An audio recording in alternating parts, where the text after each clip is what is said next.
of the issues I would like to talk about is it's really in the field of refugee integration, especially education, is one particular challenge, and that is of lack of data and lack of evidence.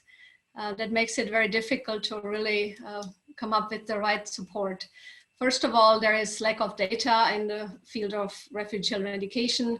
These children are often forgotten in official statistics. There is lots of challenges for collecting and sharing the data because often there is lack of data on resident status, and it's also high number of these individuals, so very difficult to capture them. And there is also many confidentiality issues.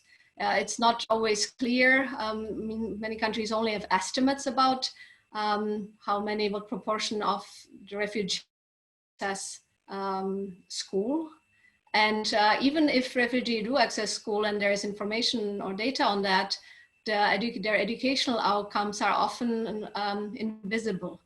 So in a way, they are no longer captured by their home country's EMIS, that's the Education Management Information System, and they are not yet captured by their host country EMIS. So they're kind of in a limbo and most forgotten. Countries have tried to find solutions for that. So for instance, in Turkey, there is a parallel system for foreign students, which is called UBIS, and that also collects data from the temporary education centers. There's also efforts at the UNHCR, by the UNHCR on REMIS, that's the Refugee Education Management Information System, which is a tool to collect, compile, analyze, and report refugee data. But these are still in kind of early stages.